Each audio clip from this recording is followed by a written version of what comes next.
Hoy entramos en el mundo del Medio Oriente. Buenas. Hoy vamos a entrar en un universo complejo, maravilloso, lleno de importancia histórica, lleno de aportes a todo nuestro proceso de lo que hoy llamamos culturas y de lo que hoy llamamos civilizaciones. Es un territorio que se encuentra en un profundo conflicto en este momento y los peligros históricos que se ciernen sobre él son enormes. Pero cuando los pueblos están en conflictos, suelen verse solamente sus diferencias, sus conflictos y sus contradicciones y sus asperezas, y suelen dejarse de lado sus magnificencias, sus importancias, sus alegrías, sus culturas y sus civilizaciones, como si solo el conflicto protagonizara la existencia humana. Es una parte de la vida, pero no es la vida misma. Esta que vamos a dar es la historia de una región, no es la historia de un país ni de un pueblo en particular. Es la historia de una región donde nacen las religiones monoteístas del mundo, una región donde están los fundamentos últimos de lo que nosotros llamamos civilización y cultura, una región que en conjunto conocemos como el Medio Oriente. Estamos entrando en un capítulo gigantesco y complejo, atravesado por toda clase de circunstancias, desde la Biblia, pasando por el Corán, por el petróleo, por los pozos de agua, por la magnificencia de Lawrence, de Arabia, por toda la cantidad de situaciones que han atravesado estos pueblos, pueblos muy antiguos, registrados en la historia desde hace más de 4000 años antes de Cristo, pueblos que inventaron la escritura con las tablillas cuneiformes, pueblos donde se descubrió la primera leyenda en la historia de la civilización humana escrita alguna vez, que es la leyenda de Gilgamesh y la búsqueda de la inmortalidad. E inclusive hemos clasificado entre historia y prehistoria el momento en que el hombre da el salto hacia la escritura y es capaz de consignar por escrito aquello que ha vivido y de esa manera formar un legado que las civilizaciones futuras puedan tomar como referencia del testimonio del paso de ese pueblo por la historia. Ese proceso lo hacen aquí la gente del Medio Oriente con las tablillas cuneiformes. Esto tiene una serie de ejes, porque el Medio Oriente es Mesopotamia, que es el país de los dos ríos, el Tigris y el Éufrates, hoy llamado Irak. Es también la Palestina, ese valle que queda entre el valle del río Jordán y el Mediterráneo, en Canaán, son las tierras de Canaán, son las montañas de Arat, el primer monte Ararat donde se detuvo el arca de Noé, donde está la primera referencia bíblica y además donde es la montaña sagrada. Es uno de los montes más importantes, queda en el límite entre lo que hoy es Turquía, lo que hoy es Armenia y lo que hoy es Irán. Ese primer monte es uno de los montes más importantes en la historia de ellos. Unos le dicen el monte del dolor, otros le dicen, es un monte absolutamente poderoso que todos reivindican como sagrado. Y ahí es donde empiezan parte de los relatos. Los turcos lo llaman el Monte del Dolor, los kurdos, porque ahí queda el Kurdistán también, parte del Kurdistán, lo llaman el Monte del Fuego. Es ese monte Ararat donde primero encontramos que tiene 5.137 metros de altura, donde se posó el arca y donde van apareciendo las leyendas. En todas estas historias nos aparecerán los patriarcas, nos aparecerán los grandes conductores de pueblos, veremos las ciudades donde están enterrados Sara y Abraham e Isaac, veremos los puntos donde el profeta descansó y donde el profeta dijo, veremos los sigurats en adoración a los dioses, veremos a Baal, veremos a los grandes dioses y las grandes ciudades, Babil, que sería la Babilonia. Todos estos territorios y estas referencias van a llegar a nosotros a través de una serie por los desiertos. El clima ahora es el desierto, son esas arenas, las tormentas de arena, estaremos buscando los pozos de agua, veremos los fértiles valles del Tigris y el Éufrates, la única región irrigada, y por eso media luna fértil en las tierras de los desiertos. Veremos también cómo colindan con la historia de los egipcios, que teniendo una civilización totalmente aparte, va a entrar en conjunción con este mundo, porque algunos factores la unirán a él, como será el Islam y como será en un momento dado las diferentes expansiones. Lo que vamos a narrar es tan fascinante, tan misterioso, tan complejo, que ha rodeado durante siglos nuestro referente de lo sagrado. Son los territorios del Medio Oriente. Pero entonces, cuando decimos Medio Oriente, y los estamos invitando y les estamos diciendo bienvenidos al Medio Oriente, donde nos vamos a instalar en el relato después de haber atravesado la gigantesca India de la mano de Krishna, de Vishnu y de Rama. Ahora nos vamos para las tierras de Mahoma, para las tierras del profeta, para las tierras de Yahvé, para las tierras donde nacen las grandes religiones monoteístas actuales. Cuando decimos Medio Oriente, decimos con respecto a qué. Medio entre qué y qué, o como de dónde o por qué. Resulta que los imperios, todos los imperios se han creído en un momento dado el centro del mundo. Machu Picchu era el centro del mundo, Cusco era el centro del mundo, China era el centro del mundo. Todo el que es imperio se considera centro del mundo, que es parte de lo que significa ser imperio, que significa que las civilizaciones en un momento dado confluyen alrededor de un pueblo que ha desarrollado un alto nivel de cualquier cosa, de desarrollo técnico, de cualquiera de las posibilidades de los imperios. En el siglo XIX, el imperio, lo que llaman el imperio del siglo XIX, pues adivinen quién era: Inglaterra. La Gran Bretaña dominaba el mundo de tal manera que a finales del siglo XIX y comienzos del siglo XX, 1 de cada 4 habitantes del planeta Tierra era súbdito de la reina Victoria. Entonces, cuando los ingleses desarrollan semejante poderío tan grande, pues como ellos son los cartógrafos, los que van a hacer los mapas y los que van a atravesar el mundo y los mares, van a designar, de acuerdo con su posición geográfica, la situación del mundo. Entonces les quedó de la siguiente manera: ellos son Occidente, ¿cierto? Entonces, pues partimos de la base de que ellos son Occidente. Esas clasificaciones de Occidente y de Oriente vienen también del término francés, que significaba levante y poniente. Entonces, ellos vienen y las clasificaciones de este a oeste. Entonces, ellos están situados al oeste, ¿cierto? Ellos se definen como centro. Entonces, lo que queda al oeste de ellos es lo que se va a llamar Occidente. Sí, ellos controlaban toda la superficie de la Tierra, dominaban los océanos, controlaban en ese momento una parte importante, y la cuarta parte de toda la superficie terrestre la controlaban los ingleses, y en cambio los océanos todos. Entonces, desde ahí, pues ellos tranquilamente se ponen a ubicar la cosa y les queda, ellos como tal son Occidente. Entonces, lo que les queda más cerca es el Oriente Próximo, ¿sí? Lo que les queda más lejos es el Lejano Oriente. Entonces, el Oriente Próximo, en un principio, cuando empezaron a utilizar el término Oriente Próximo, se refería a lo que les quedara al oriente, prácticamente de Balcanes para allá, lo que significa, en primer lugar, pues la península balcánica, o sea, Grecia, la Yugoslavia, la Macedonia, toda esa parte de lo que en ese momento estaba convirtiendo en los reinos y luego en las federaciones de Yugoslavia, esa parte. Luego la Anatolia, lo que hoy es Turquía, Egipto, todo eso era lo que se llamaba el Oriente Próximo, lo que significa Balcanes y Anatolia y Egipto, esa esquina del mapa en donde nos encontramos con el último rincón oriental del Mediterráneo. Entonces, el término Oriente en latino, pues es una designación latina, significa amanecer. Entonces, allá en el oriente, que era el amanecer, es donde ellos lo definen.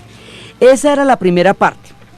El Lejano Oriente desde el punto de vista de Inglaterra, pues es China, Japón y el sudeste del Asia, ¿sí? Al otro lado, porque es el extremo.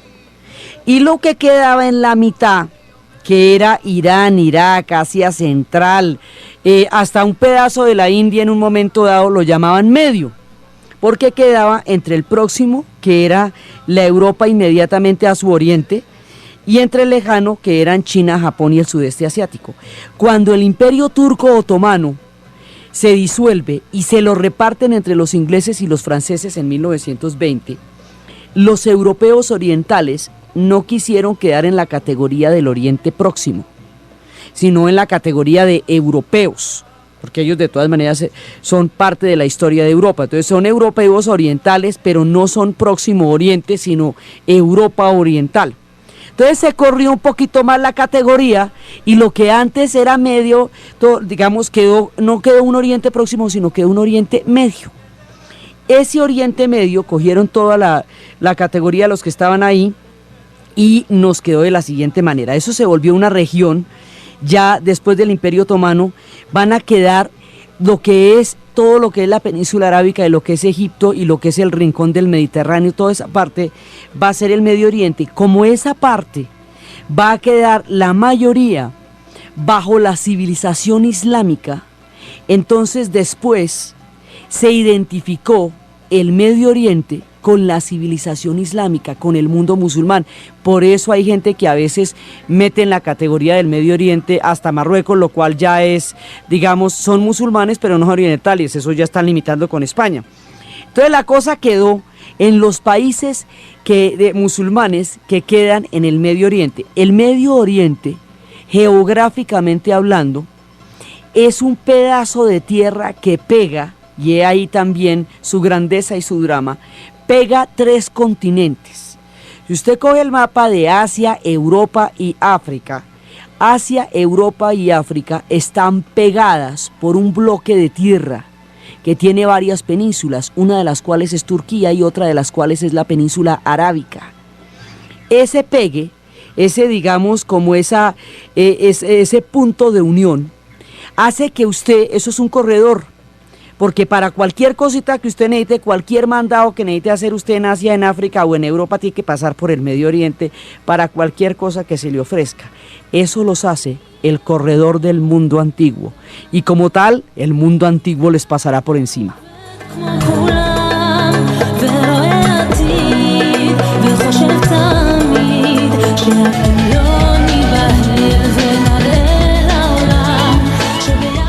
Actualmente, después de toda la cantidad de cosas que les han pasado, porque estos pueblos generaron los primeros imperios, esos imperios se sucedieron unos a otros, compartieron una cantidad de historias comunes, son pueblos de orígenes diferentes, de razas diferentes, pero que quedaron montados en una historia común.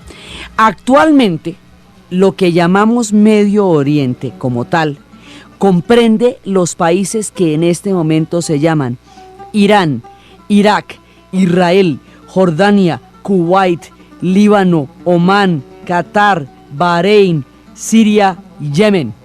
Eso básicamente es lo que llamamos Medio Oriente en la actualidad. Es decir, nos va a llegar hasta la parte de Irán, que ya Irán es el punto de contacto entre el Medio Oriente y el Asia Central. Pero nos va a arrancar es en la esquina del Mediterráneo, y esa es la que nos va a dar toda la parte del Medio Oriente.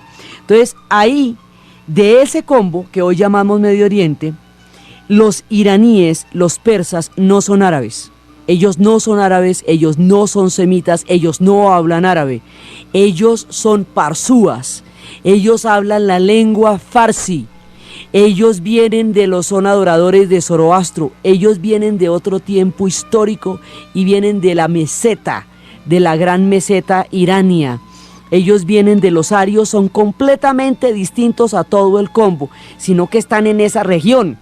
Y ahí fueron un imperio tan grande, tan grande, tan grande, que en un momento unificaron toda la antigüedad, es decir, todos los países antes mencionados, hasta llegar a la India, pertenecieron al imperio persa en un momento de su historia, porque durante 200 años el imperio persa se extendió hacia la India por el oriente y hasta Grecia por el occidente. Entonces, pues todos formaron parte de él en algún momento.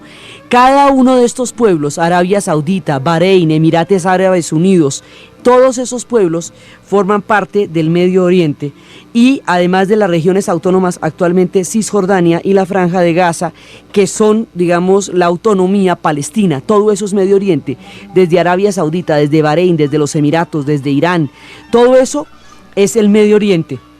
Entonces, esos pueblos tienen diferentes orígenes históricos y tienen diferentes tiempos de aparición en la tierra.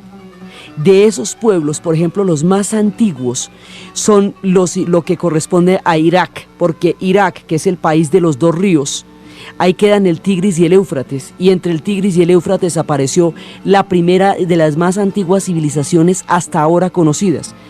Hay que recordar siempre, cuando estamos hablando de la remota antigüedad, que el remoto pasado, tanto como el futuro, es provisional, que siempre puede aparecer un hueso, una vasija, una tinaja o un medallón 4000 años más viejo de lo que pensábamos y desvirtuar las teorías que hasta el momento conocemos. Entonces, siempre, todo dato arqueológico es provisional, porque es así hasta que no aparezca otro que nos dé información diferente a la registrada. Hasta donde sabemos, la primera civilización es Sumeria, y Sumeria queda ahí en el valle, en el país de los dos ríos. Entonces, estos dos ríos, que son el Tigris y el Éufrates, nacen en Turquía y se van adentrando por todo el territorio y van a desembocar en el Golfo Pérsico. Entonces, ahí esos dos ríos que vienen, el río, la palabra Éufrates fue designada por los griegos y significa delicia, porque era una delicia encontrar ese río tan bonito después de que usted lleva atravesando el qué desierto y llega y se encuentra un río todo fértil y todo hermoso, pues la delicia, el Éufrates, ¿sí? Todos los nombres, la mayoría de los nombres que vamos a ver son griegos. Los griegos llamaron al mundo, lo bautizaron y le pusieron como ellos dicen que el mundo se llama. Entonces, ese es el Éufrates. El Tigris significa tigre, porque es rapidísimo, eso tiene unos rápidos y hay unas partes que no son navegables precisamente por la velocidad. Entonces lo llamaron el Tigre, pero también hay nombres persas. El nombre persa para Éufrates es Ufratos, que significa río ancho, y el nombre persa para Tigris es también Tigris, pero significa flecha. Entonces allá surge Sinar, es Sumer, es como la conocemos, es ya la desembocadura, y entre el Tigris y el Éufrates, y en la Biblia la conocemos como Shinar. Esa es la primera civilización de todas, es la primera, es Sumeria, y ahí estamos hablando más o menos, porque siempre toda arqueología es provisional, de año 4000 antes de Cristo. Después de esa ciudad y después de esa gran civilización de la que hablaremos en su tiempo cuando contemos las historias de Gilgamesh, cómo la descubrieron y qué se sabe de ella, después de esa va a venir otra ciudad que va a ser una ciudad importantísima durante 2500 años.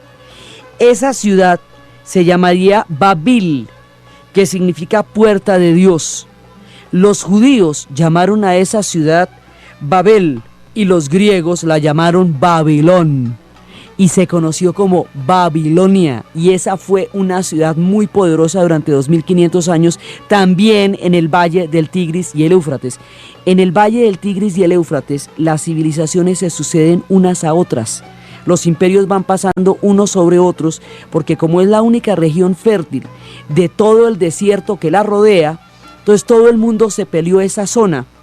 Y por eso los imperios no duraban mucho tiempo, porque otros pueblos se fortalecían, se convertían a su vez en imperios, sometían a estos y los otros volvían y se recuperaban y les pasaban por encima y así.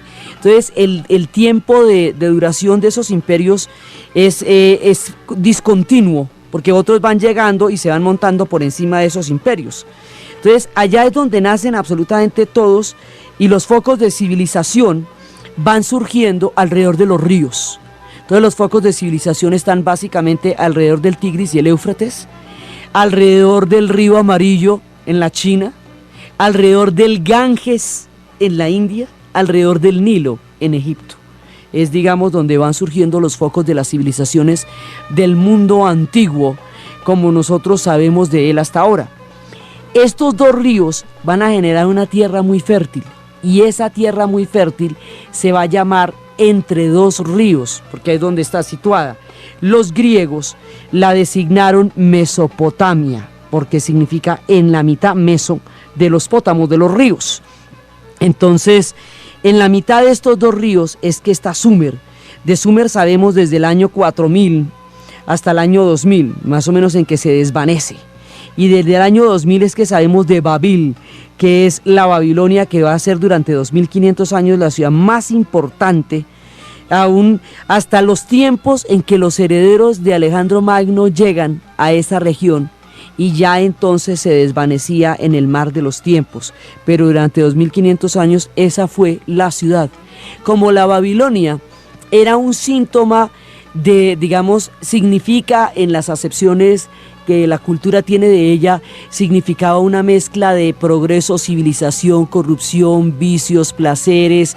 Está asociada a una forma de vivir frenética y rapaz, en la cual se daba un desenfreno casi loco. Es como como se tiene una imagen de Babilonia.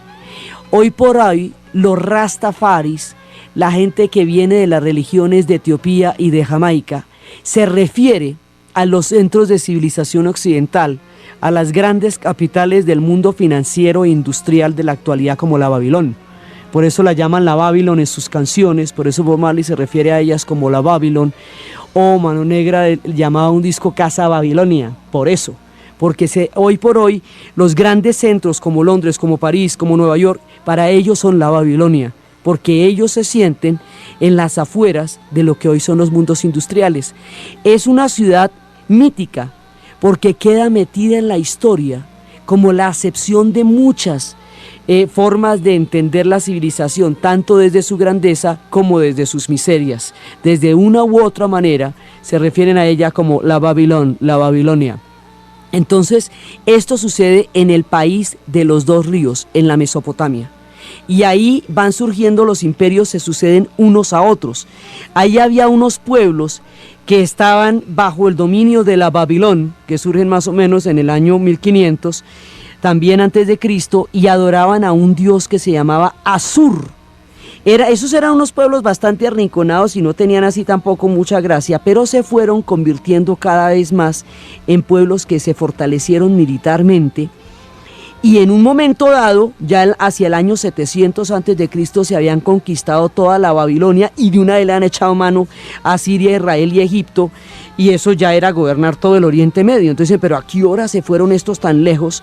Y como eran particularmente crueles, ser considerado cruel en esa época pues eran palabras mayores, porque la cosa era lo bestia y era con bastante palo. Entonces, si estos les parecían crueles a los babilonios y a los demás, era que eran unos tipos bastante rudos. Estos que fueron considerados tan rudos en su época y que por eso fueron despreciados, y por eso cuando se destruyó su capital, esa se le destruyó totalmente. Estos que adoraban a Asur fueron llamados por los griegos Asiria, y así es como ellos están registrados en la Biblia. Entonces ellos son el imperio asirio, y ese imperio asirio trasladó su capital de la ciudad de Asur a la ciudad de Nínive, que es la que está remontando el Tigris en el país de los dos ríos. Entonces ahí estuvo Asur y estuvo Nínive, pero como esta gente era tan cruel y tan brutal en su sometimiento, cuando a Nínive la destruyeron, eso no dejaron piedra sobre piedra. Y ahí pasaron estos, los asirios, y ahí pasaron los babilonios, y ahí pasaron los sumerios, y todo eso pasa en el mismo lugar, en la mitad de los dos ríos, en el país de los dos ríos que hoy conocemos como Irak.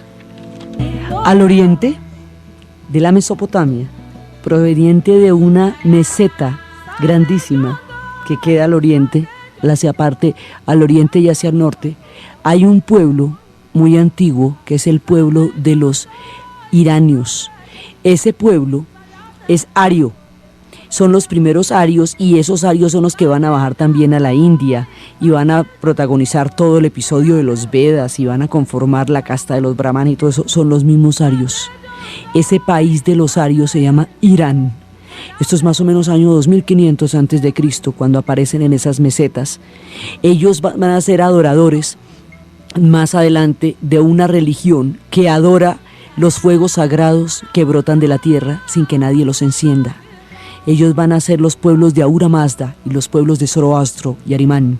Y Ahura Mazda es el que va a tener a su hijo Zoroastro y a su hijo Arimán, que va a desafiar a su padre, se va a enfrentar hacia él y va a entrar en los dominios del mal. Y las fuerzas entre el bien y el mal, representadas en su hijo Zoroastro, también llamado Zaratustra, y en su hijo Arimán, estarán siempre en pugna, hasta el momento en que Zoroastro va a encerrar temporalmente el demonio de Arimán, y luego en las montañas de Terán, y luego él será liberado para una lucha final que llevará al día del juicio, en el cual todos serán juzgados por sus acciones, y unos irán al cielo y otros irán al infierno. Así pensaban los pueblos que adoraban a los fuegos sagrados que encendían la tierra sin que nadie los prendiera.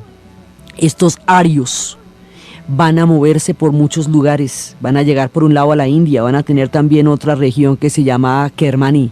De esa región de Kermani hubo una gigantesca migración hacia occidente que se mezcló, esos arios eran de tez clara, esos se van a mezclar con la gente nórdica, y esa mezcla con la gente nórdica va a dar lugar a una raza que es de tez muy clara, en un lugar que por el origen, Kermani, se va a llamar Germany, y otros llamarían Germania, y de ahí es que vienen los arios de la Germania, vienen del país de Irán. Entonces ese país de Irán, que queda al oriente de la Mesopotamia, los griegos, que son los que aquí llaman a todo el mundo, los van a llamar persas, y ese va a ser el mundo de los persas. Los persas son difíciles de rastrear en la historia porque cambian de nombre cada ratico, pero son los mismos. Entonces, los griegos a ellos los van a llamar persas. Y la masa de agua que baña las costas de donde termina Persia, los griegos la van a llamar el Golfo Pérsico. Y ahí está el Golfo Pérsico. Entonces, los iranios, que significa ario, sí, con lo cual ellos se designan a sí mismos, ellos se conocen a sí mismos como iranios, como arios desde el principio de los tiempos. Son los griegos los que los van a llamar persas, y ellos a esa región la llaman fars, y el idioma que ellos hablan lo llaman farsí. Estos pueblos no son semitas, es decir, no participan del tronco común de los pueblos árabes y judíos que son semitas. Esta gente no es semita, esta gente